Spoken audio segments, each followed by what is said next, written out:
En el anterior episodio vimos lo ocurrido durante la dominación guti de Mesopotamia y empezamos a narrar la historia de los sumerios. De esta fascinante civilización conocimos sus orígenes y uno de sus grandes mitos, el diluvio universal.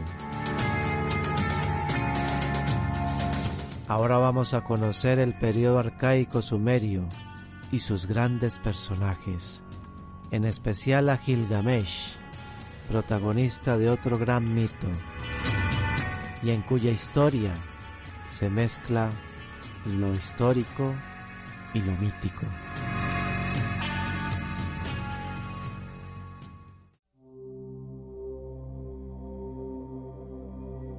El periodo arcaico o periodo presargónido se puede presentar como un constante conflicto entre las ciudades-estado sumerias. Se suele dividir en 3 periodos.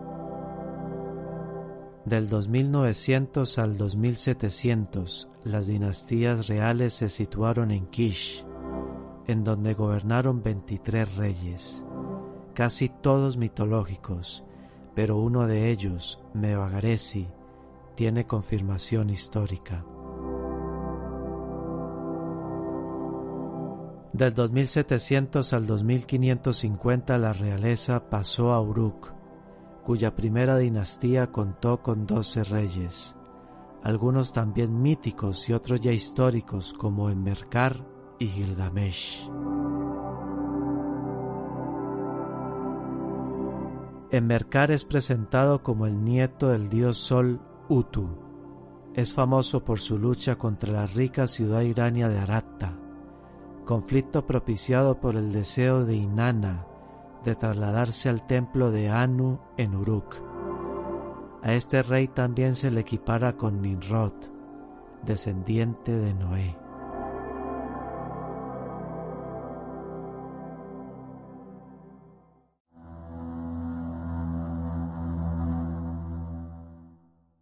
Inanna me ha visitado en sueños. Es su deseo establecerse en Uruk, en el templo del dios del cielo, Anu. Ya no encuentra agradable la rica ciudad de Aratta, cuyo esplendor es legendario. Me ha rogado que la traiga yo mismo a nuestra ciudad. Yo, Enmerkar, he seguido su deseo. Con prontitud he negociado con Aratta.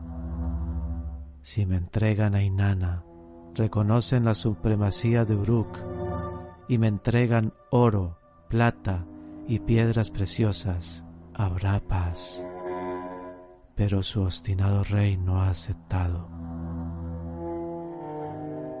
7 colinas nos separan de aquella ciudad. Las 7 recorrí. En una escarpada cima se posaba. Hasta allí he subido con mi espada. Aratta se ha rendido. No han sido rivales para el gran Enmerkar. Yo, el nieto del sol, he brillado y de la mano he traído a Uruk, a Inanna.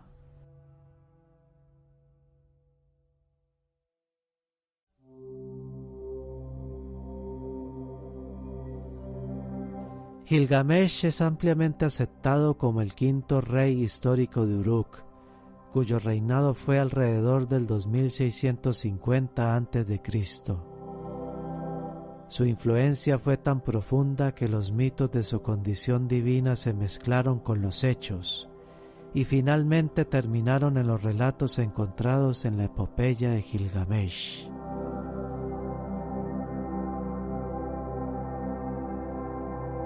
La versión acadia del texto fue descubierta en Nínive, en las ruinas de la biblioteca de Ashurbanipal, en 1849, por el arqueólogo Austin Henry Layard. El autor de esta versión que encontró Layard fue del escritor babilónico Shinleki Unnini, que escribió entre el 1300 y el 1000 a.C. Se piensa que este escritor babilónico se basó en fuentes sumerias para crear su historia y probablemente tenía un número significativo con el que trabajar, ya que Gilgamesh había sido un héroe popular durante siglos cuando se creó la epopeya.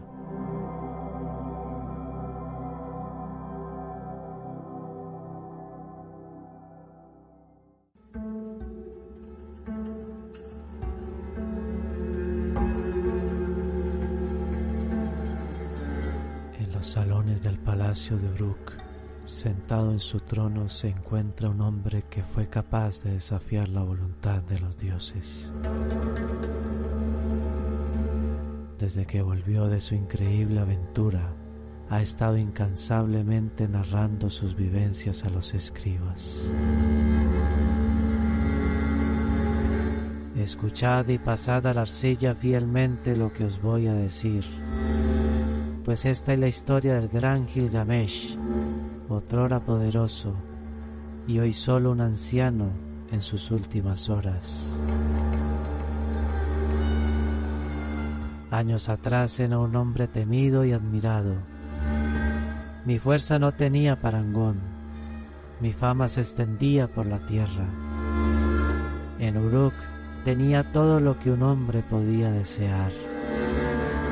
Con el pasar del tiempo, dejé de lado mis obligaciones y me entregué a los placeres mundanos. Tal cosa levantaba envidias, incluso en las alturas. Tal era la vanidad del rey que los dioses, molestos por su arrogancia, crearon a un ser capaz de vencer en combate al presuntuoso mortal. Le llamaron Enkidu y fue formado a partir de la arcilla. Era un ser primitivo y salvaje que apenas estaba cubierto por pieles de animales. Pronto llegaron a los oídos del rey que en los bosques vivía un hombre capaz de igualarle en combate. Mandó a su ejército para que lo trajeran ante su presencia, pero no importaba el número. Todos sus soldados eran derrotados. Parece ser que esa bestia es digna de mi presencia. Un poco de divertimento nunca viene mal. Él mismo decidió salir en persona a su búsqueda. Pero cuál fue su sorpresa cuando en las puertas de Uruk se encontró con Enkidu esperando. Aquí estoy, rey Gilgamesh. Ya no es necesario que busques más. Veo que la bestia sabe hablar. Ahora comprobemos si sabe luchar. Sin pensarlo, el rey se abalanzó en vertiginosa carrera, espada en mano. Enkidu, a su vez firme con su garrote, recibe el poderoso golpe de Gilgamesh. Las dos fuerzas colisionan en un terrible impacto que hace temblar de terror a los presentes. El combate se prolongó durante horas y fue tan terrible que se temió que la propia Uruk fuese destruida. Los dos estaban igualados en fuerza, pero la pericia y habilidad del rey decantan la balanza. Jadeante y ensangrentado, Enkidu acepta su destino. Fui enviado por los dioses para destruiros, pero he fallado. Podéis tomar mi vida.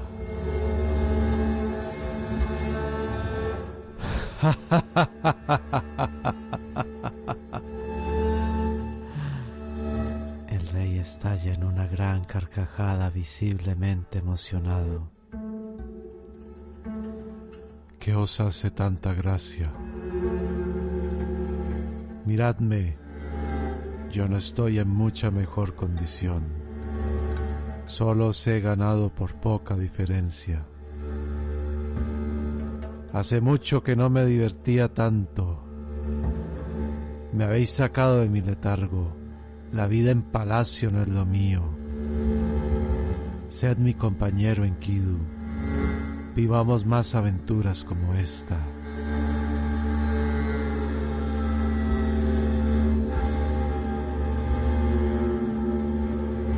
De ahora en adelante, los dos hombres se vuelven inseparables y comienzan a recorrer la tierra en busca de nuevos retos que afrontar. En su camino se encuentran con Humbaba, el demonio del bosque de cedros, que no fue capaz de resistirlos. Esto llamó la atención de la diosa Inanna, que intenta seducir al rey, pero él la rechaza. Tal desplante le enfurece y envía al toro del cielo a destruirlo.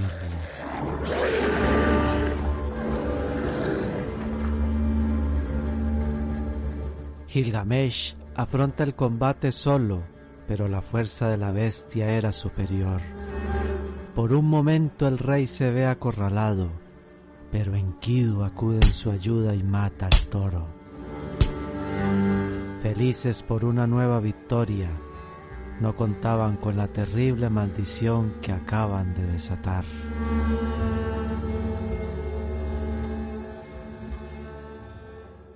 Los dioses, ofendidos, sentencian a muerte a Enkidu.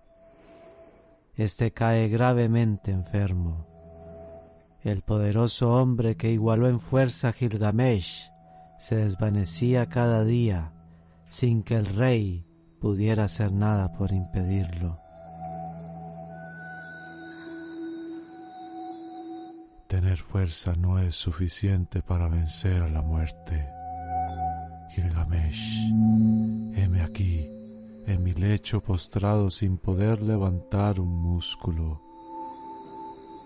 No podemos ir contra los designios de los dioses.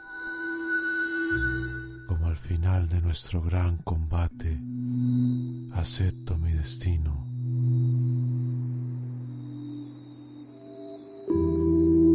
Cuando Enkidu muere, Gilgamesh cae en un profundo dolor. Se cuestiona el significado de la propia vida y el valor de los logros humanos frente al inevitable final. Pero en medio del dolor, un nombre se dibuja en su mente: Utnapishtim, el lejano, el hombre que entró en la asamblea de los dioses.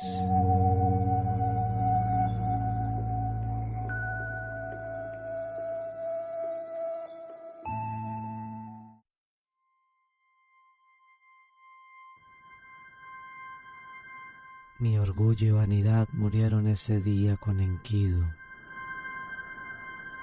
Desolado, pero con la firme convicción de que iba a encontrar la manera de derrotar a la muerte, empecé a viajar a través de las montañas y sobre vastos océanos, hasta al fin localizar a Utnapishtim. Lo encontré en una escarpada montaña de imposible acceso. Con toda la fuerza que pude reunir logré escalar hasta la cima, evitando a la misma muerte más de una vez. Cuando al fin pude llegar, una densa bruma lo cubría todo, tanto como para no reconocer nada a un palmo de distancia. En ese momento escuché una voz. ¿Quién osa llegar hasta un lugar vetado a los mortales? Mostraos, Utnapishtim, soy Gilgamesh, y he venido a conocer los secretos de la inmortalidad. Gilgamesh, vuestra fama es legendaria, tanto como para llegar hasta mis oídos.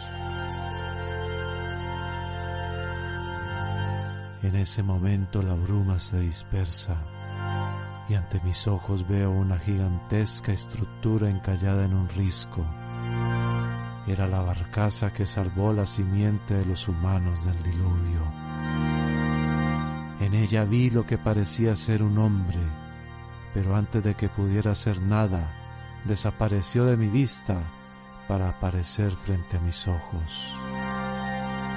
Era un hombre de blancos y largos cabellos, con una barba larga y cuidada.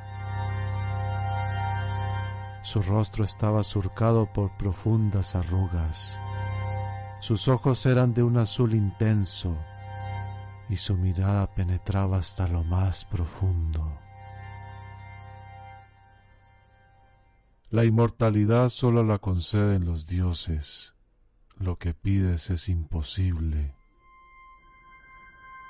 Tú también eres humano.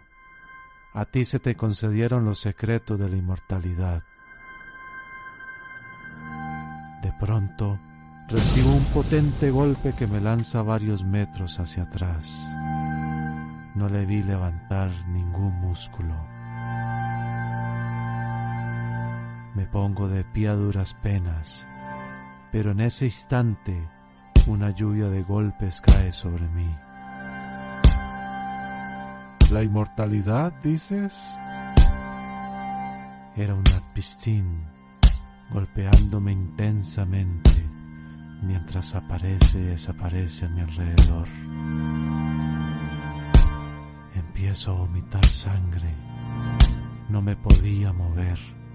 Estaba a su merced. Mis ojos se nublan y todo se vuelve oscuridad. No sentía ya dolor. Todo lo que había recorrido y pasado para encontrar la inmortalidad me estaba llevando a la muerte. Qué irónico. Cuando ya estaba aceptando mi destino, de pronto la imagen de Enkidu se dibuja en mi mente. Recordé la ira y la frustración que me produjo su muerte, y en ese mismo momento, cuando estaba a punto de caer al suelo, estiré mi brazo derecho y mi mano dio con el cuello del lejano. Su mirada recuperó la humanidad. La sorpresa y el miedo la alimentaban.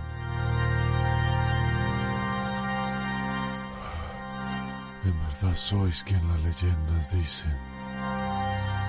Ningún humano puede alcanzar a quien ha entrado en la asamblea de los dioses.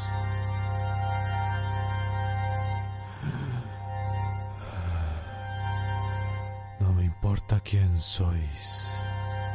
He venido buscando los secretos de la inmortalidad y no me iré sin conseguirlo.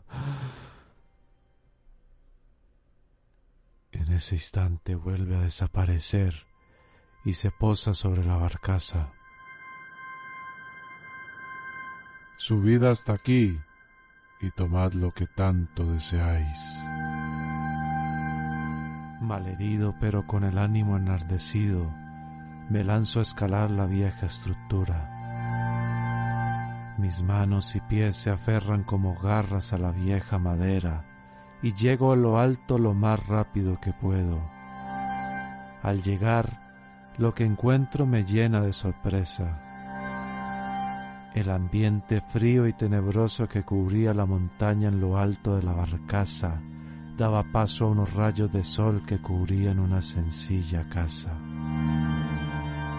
Desde lo alto se podía divisar toda la tierra de alrededor e incluso mucho más allá, tanto que podía divisar ciudades y pueblos con facilidad. El propio Natpistin se veía diferente, mucho más humano. Hay dos oportunidades de conseguir la inmortalidad. La primera es permanecer despierto durante 6 días y 6 noches. Y la segunda, proteger esta planta mágica de una serpiente que busca comerla incesantemente. ¿Eso es todo? Al 7º día volveremos a hablar si has conseguido superar alguna de las 2 pruebas. Si fallas, nunca volverás a verme. Después de tantas penurias creía que lo podía conseguir. Había vencido a bestias y criaturas enviadas por los dioses. Estas pruebas no significaban nada en comparación. Pero por muy fuerte que fuera, era tan solo un ser humano. Fallé. Caí rendido. No supe cuánto tiempo había pasado. Y mientras dormía, la serpiente se comió la planta que tenía agarrada firmemente en mis manos. Al despertar, me encontraba tirado en las orillas de lo que parecía ser un río. No había rastro de la montaña donde se encontraba un Nazpistin. Grité de desesperación, maldecí mi fortuna amargamente. En medio de mi lamento, escuché una voz. No tiene caso que te lamentes, nunca podrás hallar de nuevo al lejano. ¿Quién va? Me llamo Urshanabi. Estáis entre la frontera del mundo divino y el terrenal. Si permanecéis más tiempo aquí, seréis condenados a vagar eternamente por estas tierras. Subid a la barca y os llevaré hasta vuestro hogar. Es el último favor que os hace un Nazpistin.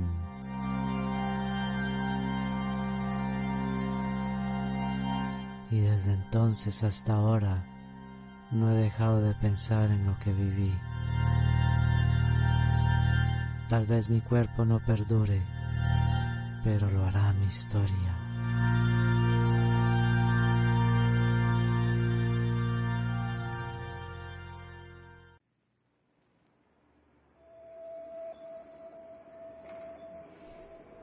Después de una larga vida llena de innumerables aventuras, el rey se encuentra postrado en su cama, viviendo sus últimas horas. Todo este tiempo hemos estado conservando sus historias en las tablillas. Incluso él mismo las ha escrito de su puño y letra en las murallas de Uruk.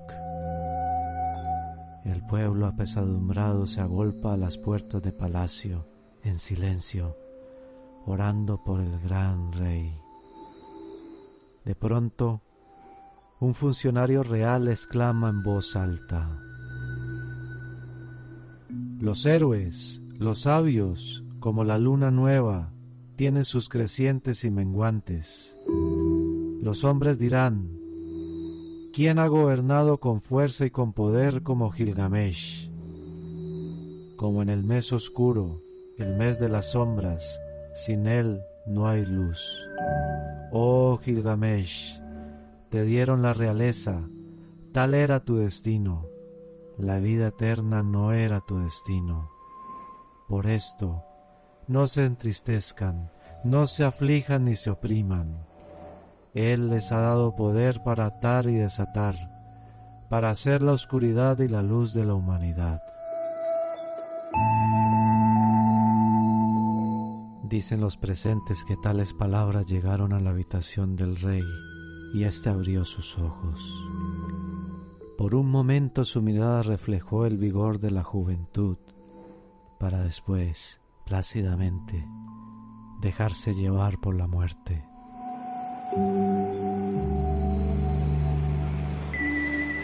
Una larga comitiva se dirigió al Éufrates. El rey quería descansar en el lecho del río y había ordenado desviarlo y construir en el cauce seco una fastuosa tumba. Una vez su cuerpo fue enterrado, su hijo, Urnungal, ordenó que las aguas volvieran a su recorrido para que cubrieran la última morada del gran Gilgamesh, cumpliendo así su voluntad.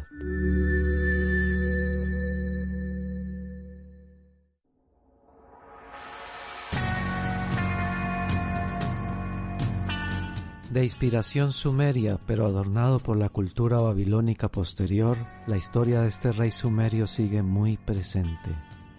En 2003, un equipo de arqueólogos alemanes aseguraron haber encontrado su tumba en el antiguo lecho del río Éufrates, donde según cuenta la leyenda, las aguas se separaron a su muerte y fue enterrado.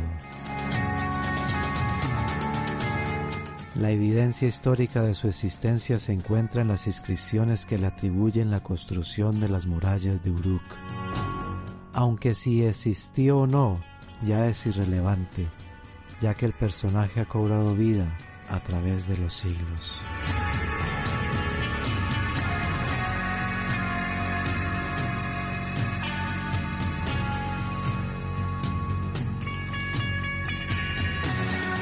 Con Gilgamesh terminamos este capítulo, aunque me había propuesto terminar con el periodo arcaico sumerio. Creo que la epopeya es el final perfecto. También quería comentar que el Utnapishtim que menciona la epopeya es nada más y nada menos que Slusudra.